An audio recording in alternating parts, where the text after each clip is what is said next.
Ok, bueno, pues esta es la sesión síncrona de la semana 2 de este módulo 4, Textos y Visiones del Mundo.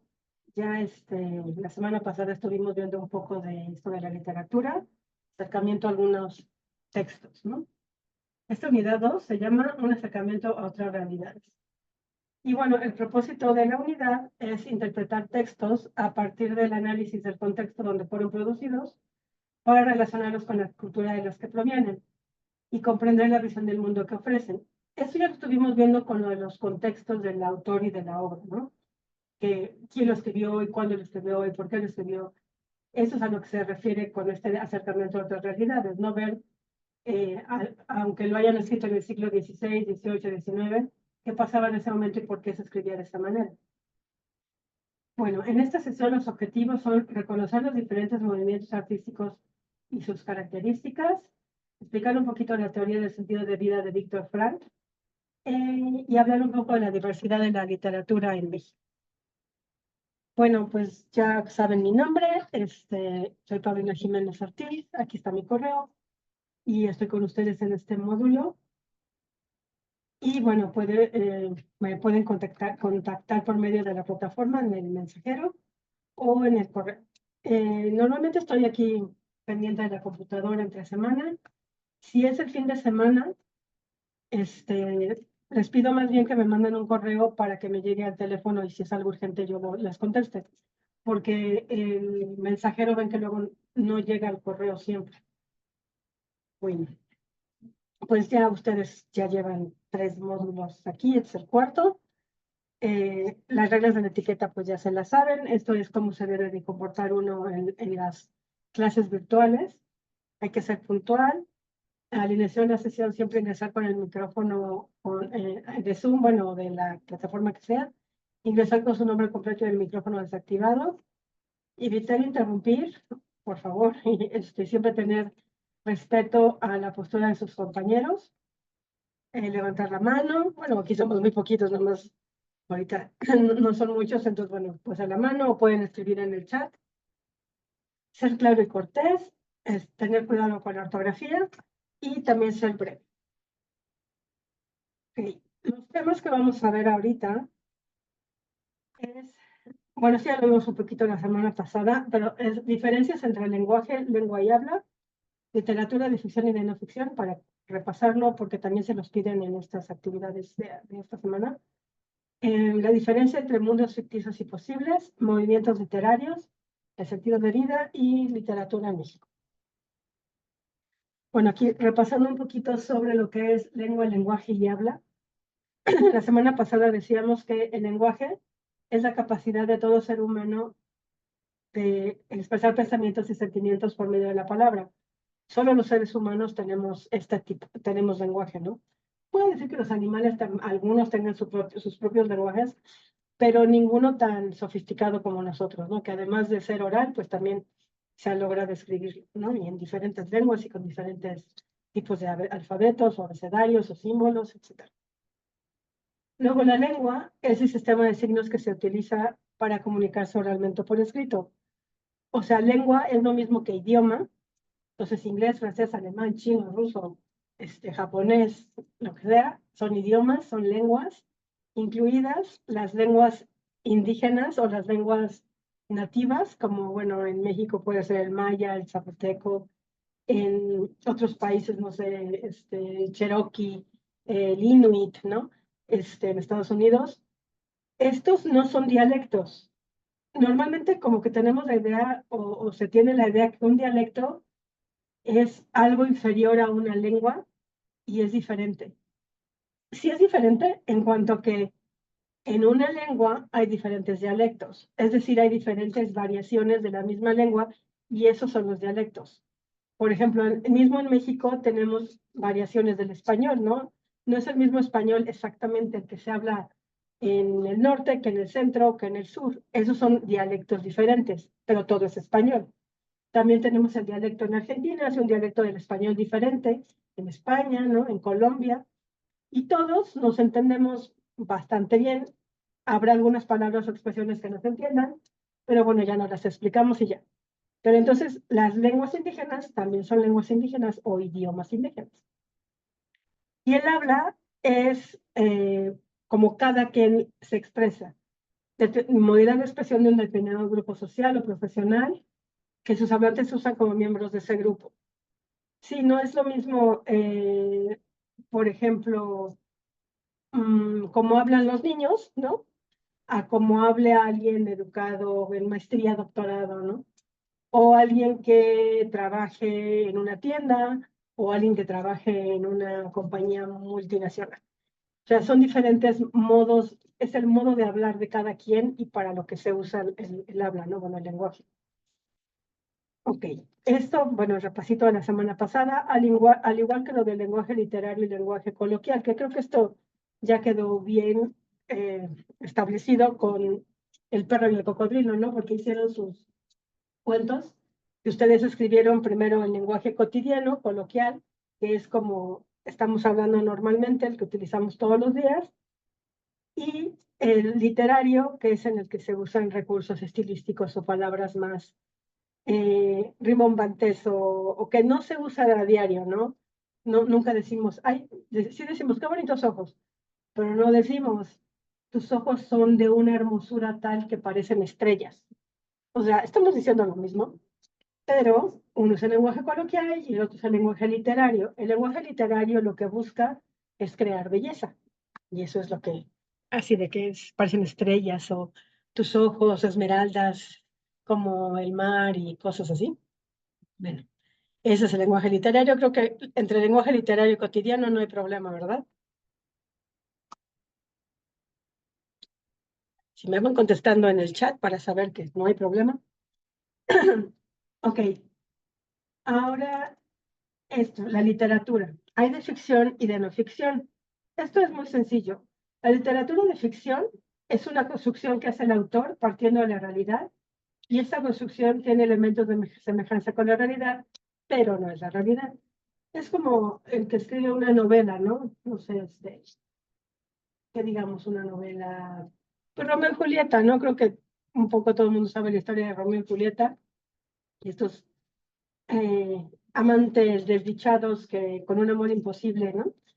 Eh, Tiene elementos de la realidad porque pues claro que existen mujeres, hombres, la ciudad en Italia, las familias que no se quieren, el amor de entre jóvenes y luego que se muere uno y se muere el otro, o sea, todo eso forma parte de la realidad, o sea, existe, pero esa historia precisamente de Romeo y Julieta con esas personas, pues no existen, o sea, fueron inventos de Shakespeare, que es el autor de la obra, ¿no?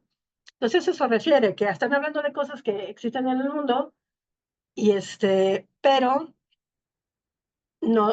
pero no realmente existen en la realidad ni las personas, ni los acontecimientos, ni las cosas, ¿no? Y la no ficción es algo que es un escrito que se acerca más a la verdad histórica o concreta. Por ejemplo, podría ser una novela histórica o más bien una biografía, ¿no? Una biografía es no ficción porque es toda la realidad de lo que pasó en la historia de una persona. O un ensayo sobre la Segunda Guerra Mundial, pues todo eso pasó, ¿no? Eso no es ficción. Ahora hay, por ejemplo, novelas históricas que pueden hablar de la Segunda Guerra Mundial con todos los hechos históricos, pero al mismo tiempo narran, por ejemplo, una historia de amor entre dos personas que en realidad no existieron, ¿no? Y esa es la parte romántica de la novela para hacer menos pesada la parte histórica, ¿no? Hasta aquí vamos bien, con ficción y no ficción. Pero les voy a poner un videito.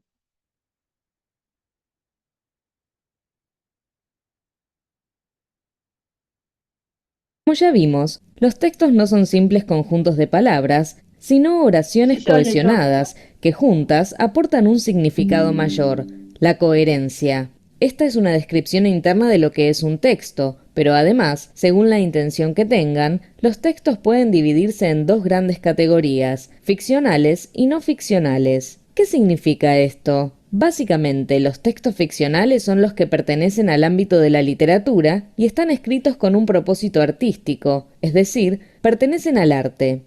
Se llaman ficcionales porque son una creación artística de cierto autor o autora. Pero, te preguntarás, ¿qué pasa si cuentan algo basado en la realidad? Por más que el hecho haya sucedido, lo que el autor hace es transformarlo en otra cosa, elige qué contar, cómo contarlo, cuánto contar, toma una serie de decisiones que modifican la realidad y moldean un texto literario o ficcional. Los textos no ficcionales son aquellos que circulan en la vida cotidiana y no tienen una intención artística sino de otro tipo: comunicar, informar, convencer. Ejemplos de ellos son las noticias, los manuales escolares o técnicos, los relatos de documentales, las recetas de cocina, los ensayos o textos de opinión.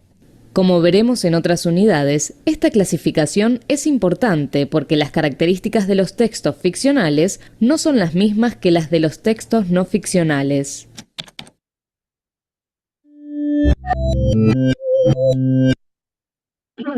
Ok, pues bueno, lo mismo que les dije yo, ¿no? ¿Todo bien?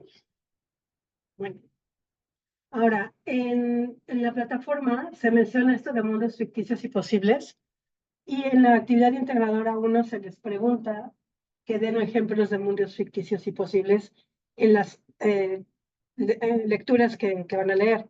Que una, por cierto, es Frankenstein, ¿no? Y la otra se llama La debutante. Frankenstein, que si ya se dieron cuenta, ya lo empezaron a leer. Frankenstein no es el monstruo, es el científico que se llama Víctor Frankenstein. No más que, bueno, pues nosotros siempre en Halloween nos disfrazamos de Frankenstein, ¿no? Pero realmente el monstruo no tenía nombre. Bueno, no sé si ya empezaron a leer eso. Y la otra, y bueno, la de Frankenstein, todo el mundo sabemos más o menos la historia, ¿no? Del científico que quería crear vida con partes, bueno, un ser viviente con partes de cadáveres, ¿no? Y se quería creer Dios creando vida. Y en la otra, de la debutante, esas no se las voy a contar, porque no sé si ya la leyeron, pero así es como medio impresionante el cuento. Ya me dirán qué les pareció. Pero ese es cortito.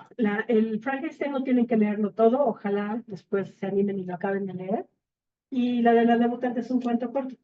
Entonces ahí en esa actividad al final se les pide dar ejemplos de los mundos posibles en estas obras. Y esto de los mundos ficticios y posibles tiene que ver con esto. Hay 7 tipos diferentes de mundo que se pueden plasmar en los textos. Primero es realista o cotidiano. Bueno, pues se apega a la realidad de cualquier persona con una descripción objetiva de los objetos, personas y acontecimientos. Entonces aquí el autor no inventa nada, todo lo que dice forma parte de la realidad. Puede describir una casa, el campo, el país, la ciudad, un estadio, lo que sea, ¿no? Pero todo es real y como es. Luego, el mundo maravilloso. Sí, se presentan series de acontecimientos mágicos o extraordinarios que en nuestra realidad no pueden ser posibles, como tipo Harry Potter, ¿no? Con los magos, o mm, ¿qué otro? Como ay, se me acuerda el nombre, ahí está, ¿no? Esta película muy larga, ¿cómo se llama? Ahorita me acuerdo. Bueno, pero tipo Harry Potter o tipo, este, ay, ahorita les digo. Bueno, el onírico está relacionado con los sueños. Esto se presentan situaciones confusas. Un mundo onírico se refiere a esto, a como si fuera un sueño, porque ven que en los sueños pasan cosas raras, ¿no? De repente estás en una casa que es tu casa, pero no es tu casa, y estás ahí, y luego estás en otro lado, y luego ves gente que ni conoces, o luego ves a alguien que sabes que es tu mamá, por ejemplo, pero no es tu mamá, cosas así, ¿no? Que vuelas, o que, bueno. Entonces, estas son cosas confusas. Este, Ay, el Señor de los Anillos, es lo que les quería yo decir, en las series de acontecimientos mágicos, porque ven que están ahí los enanos, y los elfos, y los magos, y bueno, eso. Luego, mítico, se trata de relatos relacionados con el origen del universo, cuyos personajes son dioses, semidioses y héroes. Como que lo tenemos más presente por toda la mitología griega, ¿no? Que luego, este, pues leímos en la secundaria o hasta en la primaria a veces, ¿no? Los Zeus y Apolo y Venus y todos estos. Y bueno, cada Esta es la mitología griega y la romana, que es la que nos enseñan en la escuela. Pero ahora con los superhéroes, también está de moda la mitología este, nórdica, ¿no? Con Thor y Odín y Loki. Todos esos son dioses nórdicos de allá de Finlandia y Noruega y por allá. Y son, pues, con lo que la gente se explicaba muchas cosas, ¿no? Todos estos mitos salieron porque la gente no se explicaba hace miles de años por qué llovía y por qué los truenos y por qué los volcanes y por qué, ¿no? Muchas cosas. Entonces, igualito que nosotros tenemos nuestro dios de la lluvia, el azteca, ¿cuál es el dios de la lluvia azteca? ¿O cuál dios azteca se conocen? Tenemos varios. Igual esa es nuestra mitología maya y azteca, ¿no? Tenemos aquí también ese tipo de mitologías. Es Tlaloc, ¿no? Tlaloc, Huitzilopochtli, Quetzalcóatl, este, Coatlicue, todos esos. Entonces, en cada país hacen, bueno, en cada región del mundo, cuando la gente, antes de la ciencia y la gente se pudiera explicar los fenómenos naturales, pues era estas, las mitologías. Luego tenemos utópico, que hace referencia a lugares ideales perfectos. Eso es una utopía, algo perfecto, eso no existe. Un lugar perfecto sería donde todos fueran felices, no hubiera enfermedades, nadie fuera pobre, no hubiera guerras, el clima fuera precioso, ¿no? Nadie sufriera, bueno, eso no es posible y es una utopía. Entonces a eso se refiere. Hay novelas utópicas o distópicas. Por eso son novelas, ¿no? Son relatos de ficción en donde pues se habla de estos lugares perfectos, ¿no? Que bueno, pues ya quisiéramos. Luego tenemos la ciencia ficción. Esa también pues la tenemos muy bien sabida con todo esto de la guerra de las galaxias y el viaje a las estrellas y pues los Vengadores y King Kong y Godzilla y todo eso, ¿no? Que relata sucesos con una proyección hacia el futuro en el que los avances científicos y tecnológicos se hacen presentes. Eso lo tenemos muy claro, ¿no? Y el realismo es como, una cosa es ser realista, que es la realidad como es normal, y otra es el realismo, que expresa características de una época histórica determinada, pero dándoles mucho detalle, así como exagerando. Entonces, ese sería el realismo y realista es la realidad tal cual es. Entonces, van a preguntar sobre estos mundos ficticios y posibles, y entonces ustedes van a decir, pues, en, ¿cómo se llama? En Frankenstein, pues es de ciencia ficción, porque se escribió en el siglo XIX y en ese entonces la electricidad apenas ya empezaba, no se sabía cómo manejar, entonces pues está viendo hacia el futuro, ¿no? Son cosas futuristas. Entonces esa es la idea. A ver, aquí, cuál imagen pertenece al realismo y cuál es realista?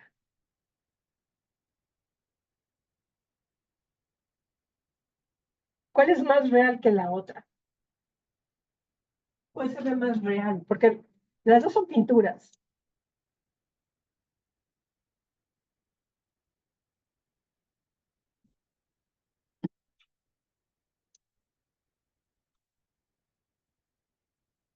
A ver, Lucina y Renato.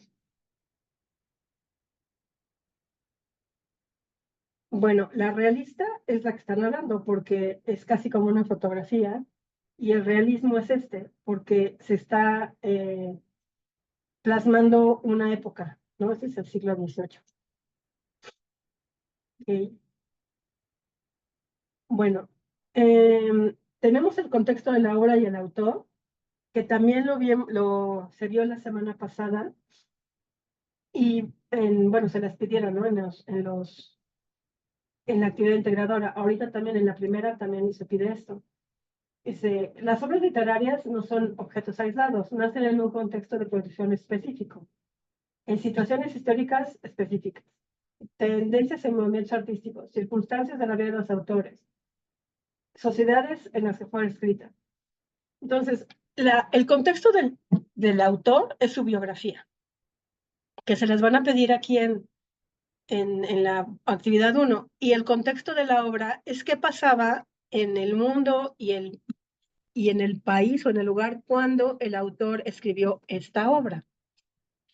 A ver, aquí tengo otro video. Aseguramos la calidad del primer biocombustible utilizado en un vuelo transatlántico. Te sorprenderás en dónde encuentras a Intertek. El contexto de producción. Antes de ver qué es el contexto de producción, vamos a ver qué es el contexto. Considera esta conversación.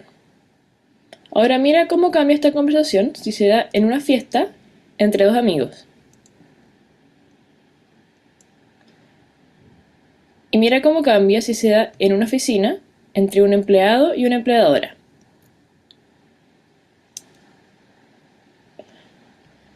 Tanto estar en la fiesta como estar en la oficina y ser amigos o ser empleado y empleador son el contexto.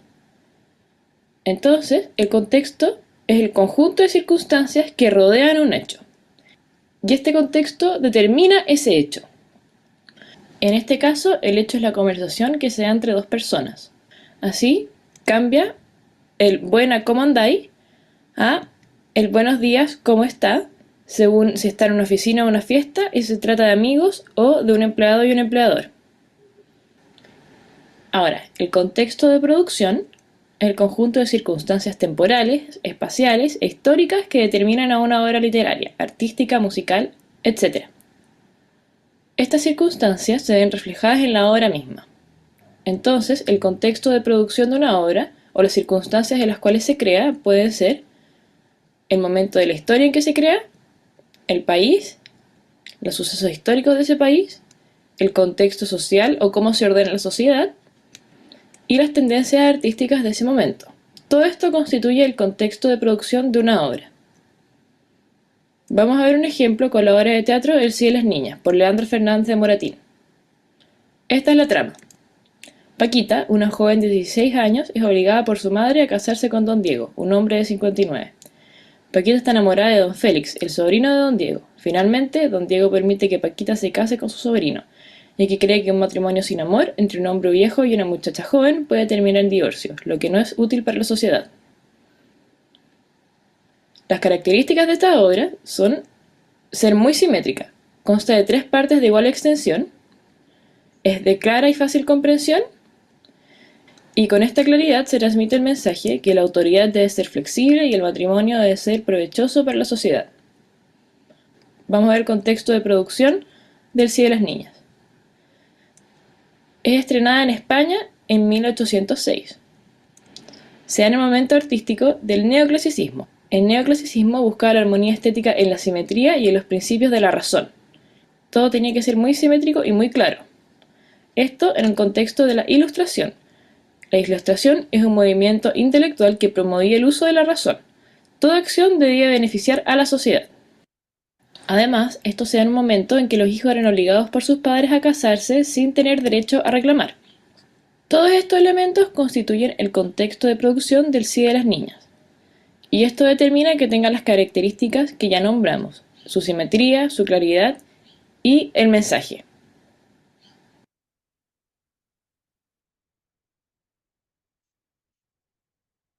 ¿Usted está buscando cómo emigrar legalmente? Bueno, ¿vamos bien con el contexto? Esto fue lo que ustedes hicieron la semana pasada.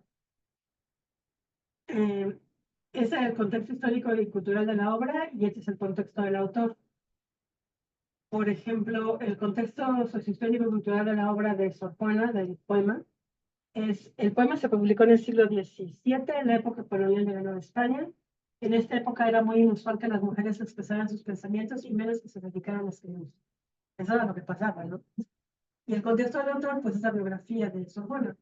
Sor Juana Inés de la Cruz fue una religiosa, nació en el Estado de México, fue una niña prodigio porque aprendió a leer y escribir a los 3 años, y a los 8 escribió su primera loa. Fue una de las primeras mujeres que manifestó curiosidad intelectual e independencia de pensamiento. Su obra florece en el arte barroco. ¿Ok? Ahí está la diferencia entre el contexto del autor y el contexto sociohistórico, cultural y de la obra, ¿no? Va. Esto de los movimientos literarios. Esto es importante que entiendan que los movimientos literarios no solo son movimientos literarios, son movimientos artísticos.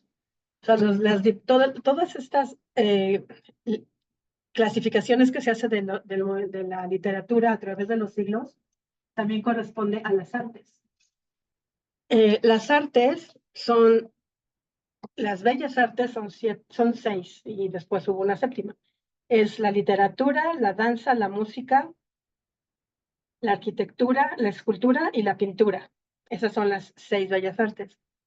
Y el séptimo arte es el cine, pero ese, bueno, empezó hasta el siglo XX, ¿no? Todas esas, incluida la literatura y todas las demás artes, se dividen en esto mismo, en literatura, pintura, escultura, arquitectura antigua, ¿no? Luego, hasta el siglo V. Luego medieval, hasta el siglo XV. De la Edad Moderna, hasta el siglo XVIII, y se divide en Renacimiento, Barroco y Neoclasicismo. Y contemporáneo, que es del siglo XVIII hasta ahora, y se divide en romanticismo, realismo, modernismo, vanguardismo, posvanguardismo y surrealismo. Entonces, todos estos son, a lo largo de los siglos, todas las artes tienen estas diferentes categorías. Miren, por ejemplo, aquí tenemos una escultura de la época clásica. También hubo literatura, también hubo pintura, también hubo arquitectura, ¿no? Igual, también la época medieval. Aquí es escultura, igual aquí es arquitectura, es una columna, pero también hubo literatura y música y danza y todo, ¿no? Después tenemos el Renacimiento, que esto creo que todo el mundo conoce, esta pintura de Miguel Ángel en la Capilla Sixtina, la hemos visto alguna vez. Y esta es una Virgen Inmaculada de Murillo, es un pintor español, es de época barroca. También esta nos suena porque aquí en México hay muchas pinturas de este estilo, porque fue el estilo que trajeron los españoles durante la conquista. Este barroco español, si ven, tiene como profundidad, ¿no? Se ve como en tercera dimensión, no se ve plano. A diferencia del barroco mexicano, cuando los españoles llegaron, la gente de aquí de México intentó copiar sus pinturas, pero no tenían la técnica para hacerla aparecer con profundidad. Entonces, cuando en una iglesia ustedes vean una pintura así, es el barroco mexicano, porque está plana y tiene un sol atrás de la Virgen.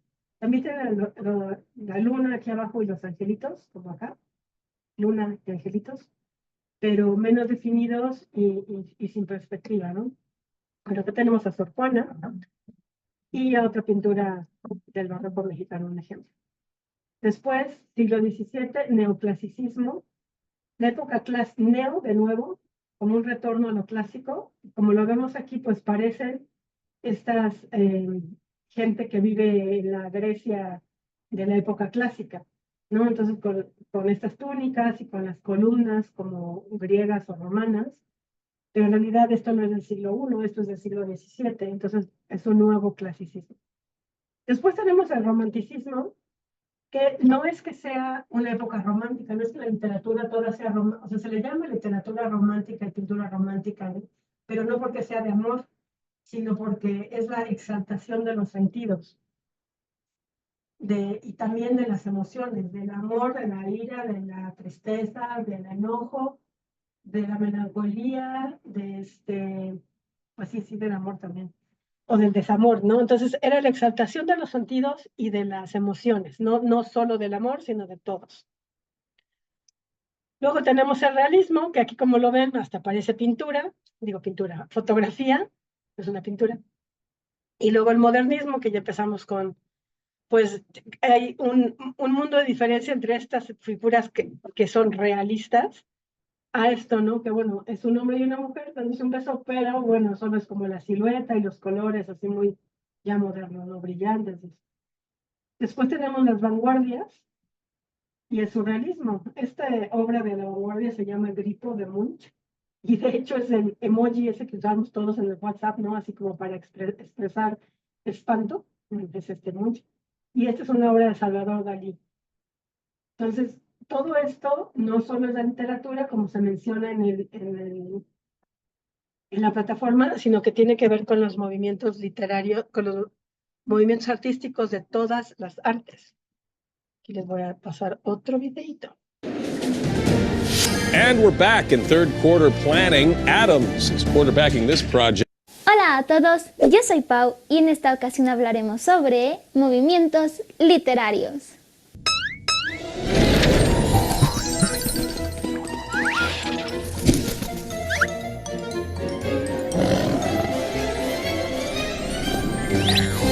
No sé si les ha pasado que están interesados en algún tema y deciden investigar para comprenderlo al 100%. Es como cuando le abres tu corazón a Doctor Who o a Zelda y te haces un completo lío en lo que logras comprender las cronologías y todo eso. Total, que algo así me ocurrió a mí con la literatura. Llegó un punto en el que todo era un completo caos en mi cabeza.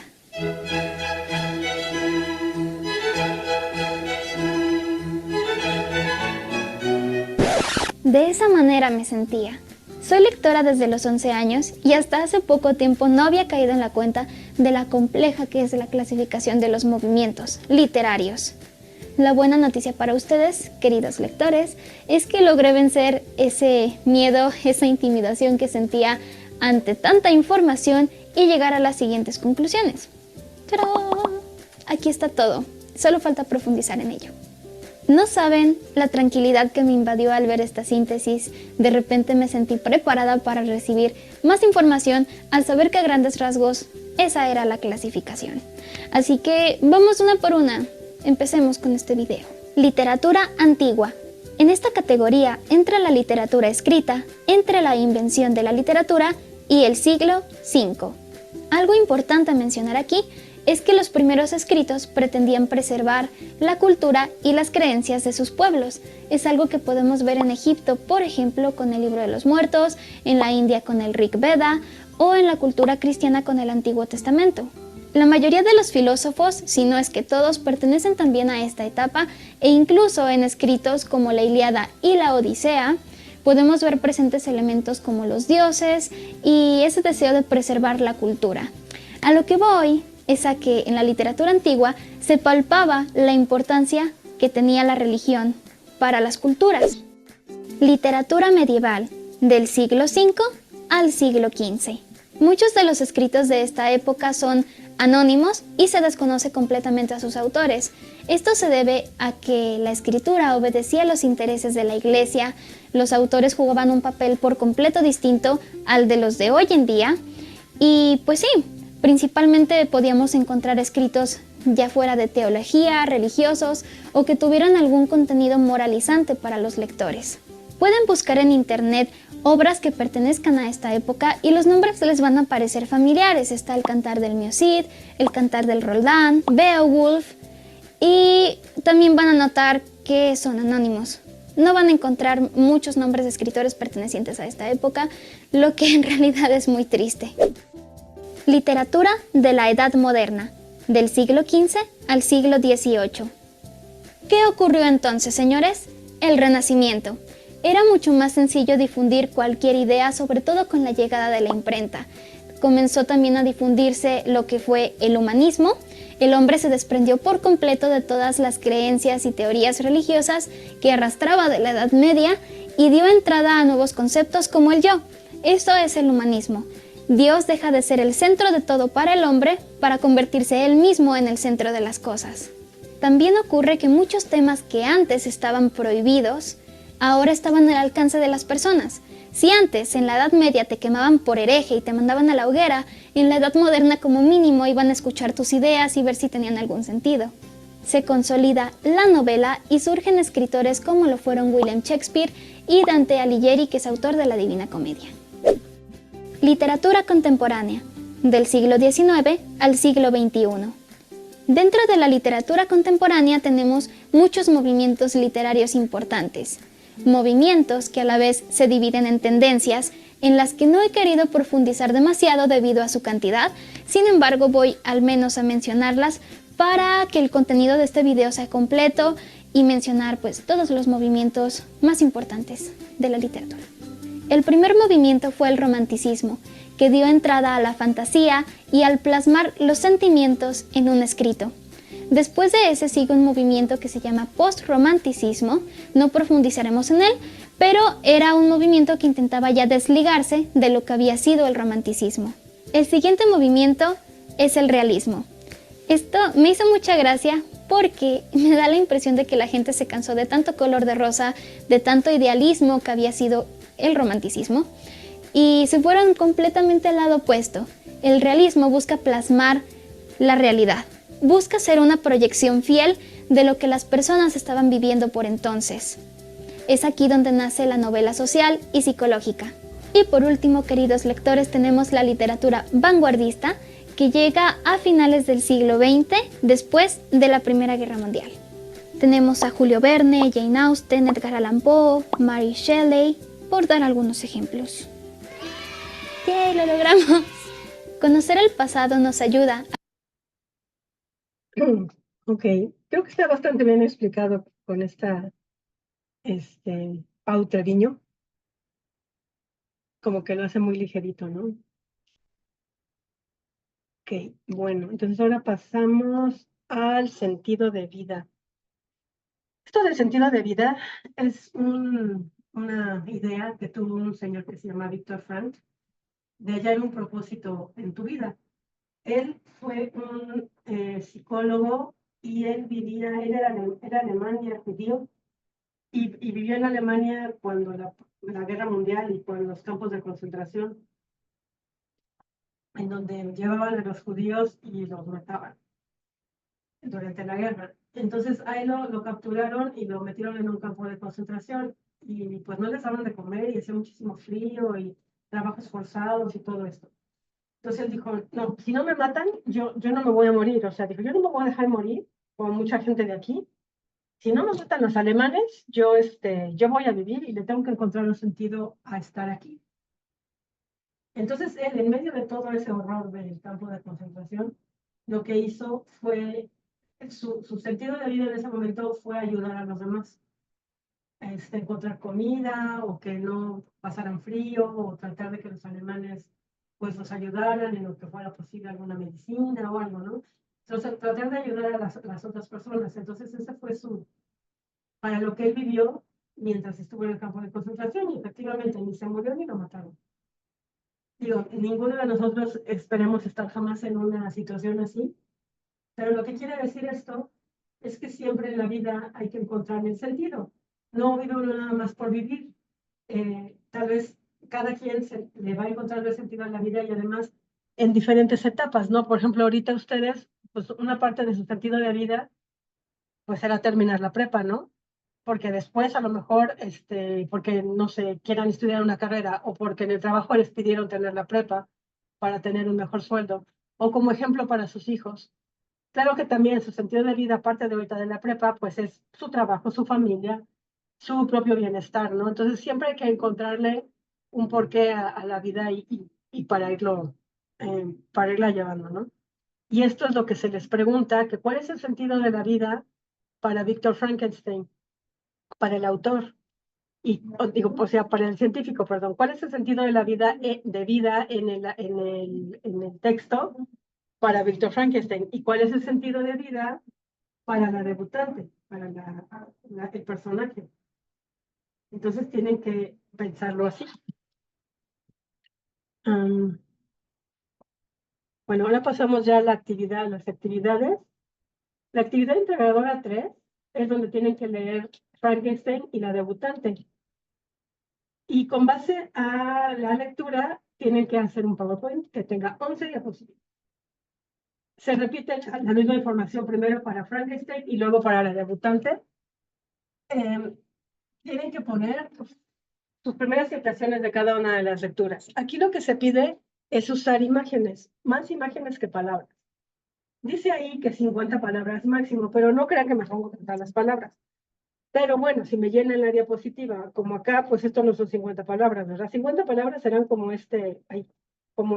un parrafito, ¿no? Entonces sí, el chiste es que, y de hecho, siempre que hace uno una presentación en PowerPoint, debe de haber más imágenes que palabras, porque se debe de poder entender la diapositiva con la imagen, y bueno, ya con lo que ustedes expliquen. Después tienen que hacer otra donde diga el contexto social, político, la intención de los autores. Aquí tienen que revisar las biografías, como ya les estuve diciendo. Otra, tienen que poner qué movimiento literario es y poner 2 frases que justifiquen su respuesta. Las frases pueden ser de la obra, es decir, buscan en Frankenstein donde hay una oración que diga, que represente el romanticismo, ¿no? Como la muerte es un sentimiento profundo y una cosa así, ¿no? O la sacan de otro lado, pero unas frases que representen el movimiento artístico. Ayer les dije que Frankenstein es el romanticismo, bueno, sí. Después, el sentido de vida que representa cada obra. Esto es lo mismo. ¿Qué quería Víctor Frankenstein al crear un monstruo? ¿Y qué quería la debutante? ¿Para qué vivían? ¿No? Esto es lo que tienen que pensar. Y al final, reflexionar sobre la ficción y los mundos posibles que plantean las 2 obras, los que mencionamos, ¿no? Que ciencia ficción es algo mitológico, es realista, ¿qué cosa es, no? Y ponen una imagen. A ver, espérenme. Les iba a enseñar esto de Leonora Carrington. Leonora Carrington, además de ser pintora, también era escultora. Y hay en un museo aquí en México esculturas de ella y está muy padre. Ay, no, ya no jaló uy, ya no funcionó el link. Me pasan esas cosas. A ver, este es en San Luis Potosí, en un lugar que se llama Xililitla, y hay un museo de Leonora Carrington. Y entonces tienen esculturas de ella. Estas son esculturas de Leonora Carrington. Era escritora, pintora y escultora. Eso está en San Luis Potosí.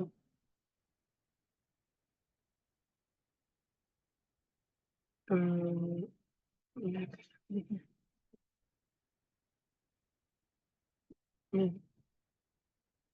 tiene pintura, esculturas, todo es así surrealista, ¿no? Como un cuento. Ya también les dije que es. ¿Sí? Bueno, nomás quería yo que vieran que también era pintora y escultura.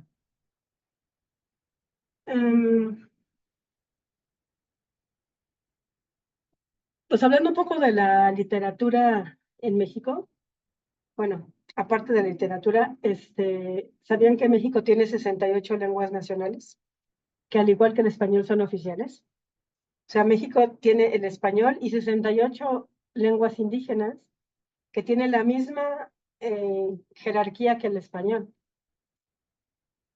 Es interesante, bueno, saber que son 68 porque siempre pensamos, no sé, náhuatl y maya, ¿no? Zapoteco. Pero hay otras muchas más con unos nombres bien bonitos. Aquí en el catálogo de las lenguas indígenas, por ejemplo, hay todas, aquí están. Acateco, Cucapacho, Cholteco, Guarijío, Ixil, Rumiay, Mije, si lo había oído, Seri también, Yaqui también, Amusgo, no, Cucateco, Chontal, sí, Huasteco, Hual, Maya, Mixteco, ¿ya vieron? Un montón que ni conocemos. A ver, esta de Canjogal. Se denominan, hay otra variante y la hablan en Campeche. ¿Ven? Esta página está súper completa. Se lo voy a poner aquí en el chat por si le quieren echar un ojo. Pero bueno, hay que tener en cuenta esto de las 68 lenguas indígenas y que todas son importantes igual que el español. La única diferencia es que pues el español lo hablamos todos y esto pues cada vez va a hablar menos gente, ¿no? Entonces la importancia radica en que el español, bueno, es la lengua de la educación y del gobierno, ¿no? Todas las transacciones de gobierno y de bancos, todo esto pues se hacen en español, los negocios se hacen en español. Y las otras lenguas, pues tal vez sí hay libros de texto y se imparten clases en estas otras, en algunas de las lenguas indígenas, en algunas partes de México, pero pues sí, la importancia del español es esa, ¿no? Que es la lengua de los negocios y la educación del gobierno. Pero no por eso son menos importantes las otras. A ver, la actividad 4, que se llama literatura y pluriculturalidad, esta está más fácil porque es más bien de lo que ustedes piensan y sienten, ¿no? Dice, primero hay que escuchar un poema que se llama Canto de Primavera, y es un poema que está en náhuatl, que lo escribió Nezahualcóyotl. Nezahualcóyotl era un rey poeta. Entonces está en náhuatl, les van a preguntar que si habían escuchado antes poesía en lengua indígena, que si les gustó, que sintieron. Entonces realmente ahí no hay respuesta ni buena ni mala, ¿no? Después tienen que buscar en internet un texto que tenga su traducción al español, grabarán un audio donde cuenten el fragmento y lo suben a la nube.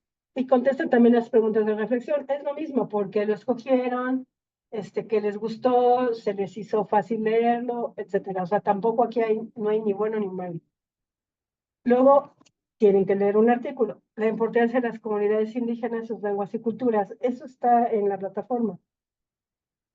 Y hay varias preguntas de reflexión que tienen que contestar con base en tu opinión. También aquí no hay ni bueno ni malo, ni correcto ni incorrecto. Es, bueno, nada más que se vea que hayan leído el artículo. Y al final buscar en internet una muestra lírica mexicana, o sea, una canción, y contestar las preguntas de reflexión finales con base en esta. Y la pregunta 10 también es una reflexión final. Como les digo, esta no hay respuestas ni buenas ni malas, o correctas, incorrectas. Solamente es que, bueno, que busquen los ejemplos en internet y los suban. Tienen que grabar uno y subir otro. Bueno, los dos lo suben, pero uno es grabado por ustedes y otro es de internet. Bueno, como siempre, los invito al foro, en el foro Aprendiendo, para apoyarnos. Ha habido poquita participación en el foro, entonces ojalá y participaran más. Me faltó esto de los ejemplos de lírica tradicional. Lírica significa música. En México, pues todos conocemos los corridos, ¿no? Que ahora están los corridos tumbados, que no, por favor, porque la verdad es que luego el lenguaje no está como muy bien. Pero bueno, los corridos originales de los corridos de la Revolución y eso, tienen un carácter regional y local, y es la voz del pueblo que lucha. Es una aliciente para aquellos que se encuentran en el campo de batalla. Por eso les digo que originalmente eran los corridos revolucionarios. Y en ese entonces era el periódico de quien no sabía leer, pues a través del corrido se enteraban de las noticias, ¿no?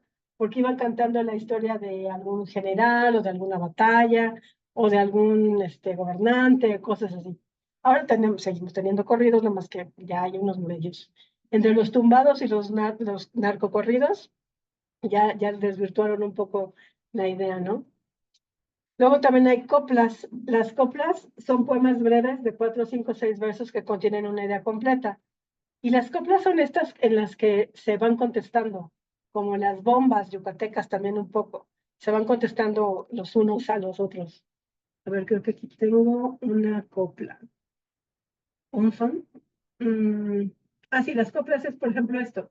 Señores, ¿qué son? Es Señores en Buscapiés, la primera vez que lo oigo, pero qué bonito es. Este es la copla, que es un verso de 4 renglones y se utiliza para cantar sones. A ver, les voy a poner un pedacito de un son.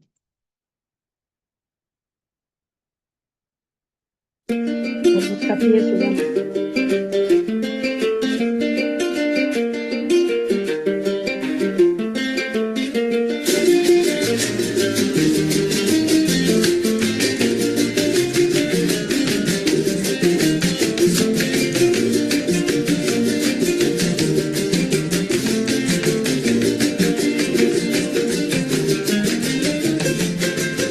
Señores, ¿qué son es este? Señores, al buscapié. Señora, ¿qué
Ya fue un pedacito.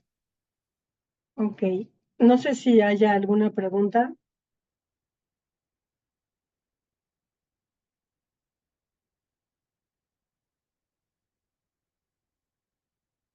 Este, ¿dudas? ¿Algo no quedó claro? ¿Temas varios?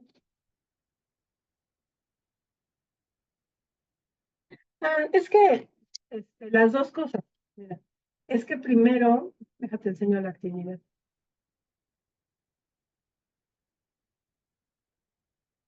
Mm,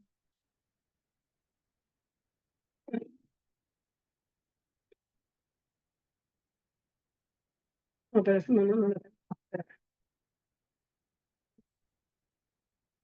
Es que en las instrucciones dice como dice aquí. Primero, es el poema de Nezahualcóyotl, que se lo oyes y pones tus ideas. Luego, tienes que buscar un texto indígena que tenga su traducción en español. O vas a buscar lo que está en maya y ahí punto está en español. Ese lo grabas, tú lo hablas y lo grabas y lo subes a la nube. Ese es uno. Y el otro, buscas una música mexicana de tu agrado y la subes y hay unas preguntas de reflexión con base en esta. O sea, son dos. Una no, en ninguno pones la letra. Ajá, en ninguna pones la letra. Una es grabada por ti y la otra es nada más poner la liga de YouTube o de donde sea. Sí, ya quedó.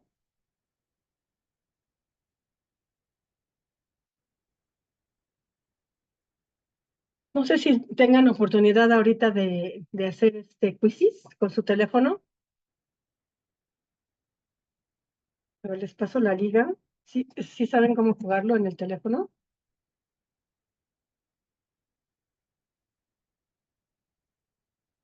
Le dan clic ahí, les va a salir esto. Ay, qué código de todo memoria.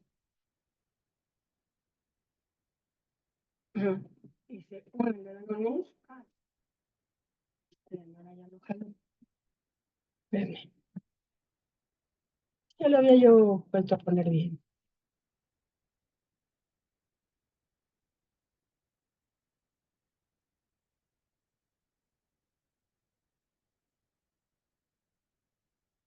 Denme un segundito que aquí la tengo.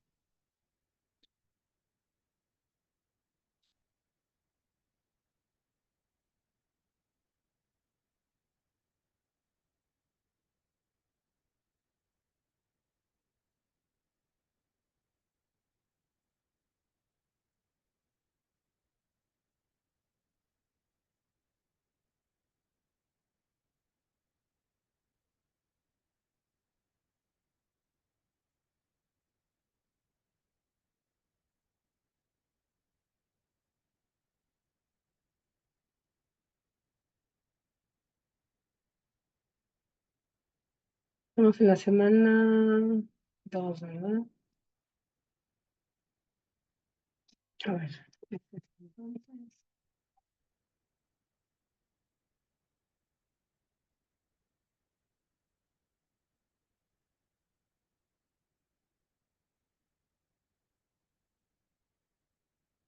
Entonces, se pueden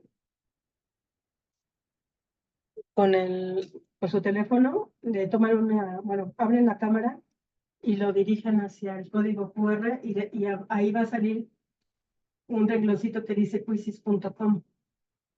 Ahí le dan y ponen su nombre. No es cierto, su nombre se lo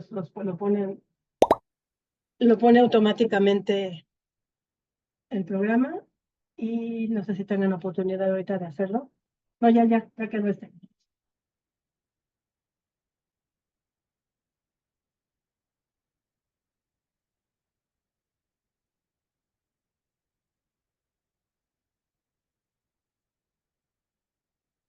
Si no pueden ahorita,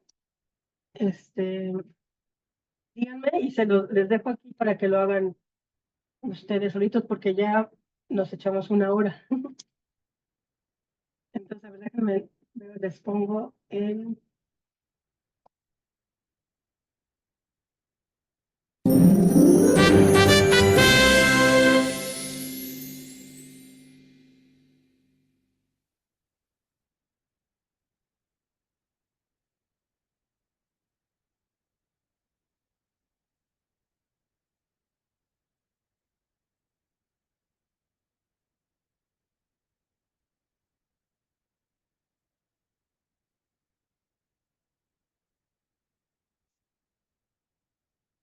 Es este. A ver.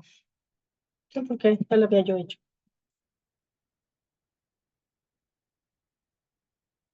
Es ese.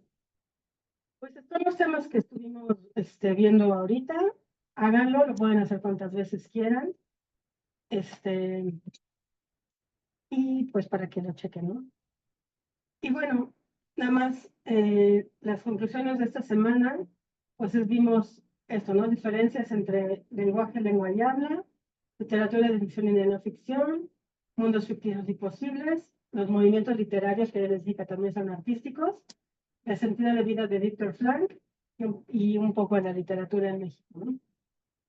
Y un adelanto de los temas de la semana 3, hablaremos de argumento, de experiencia estética, características de la literatura y literatura emergente.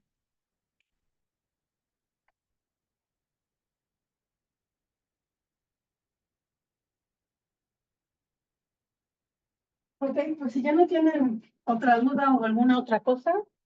Ok. Um, es que son dos cosas, Renato. Primero, aquí dice, busca un texto indígena que tenga su traducción al español. Lo grabas en español, obviamente, porque pues no sabes hablar la lengua indígena, y lo subes a la nube y va a haber unas preguntas ahí que tienes que contestar. Es la liga. Y luego buscas otro para la pregunta 10, y buscas otra liga de YouTube o de lo que sea, de una canción mexicana que te guste y también contestas las preguntas. Son las ligas. En los dos casos son las ligas. Una es la liga de lo que tú grabaste y la otra es la liga de YouTube. ¿Ya?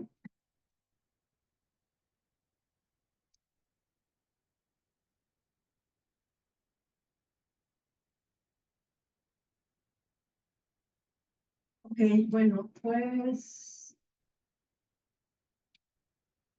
agradezco su atención y nos estamos viendo la próxima vez. Muchas gracias.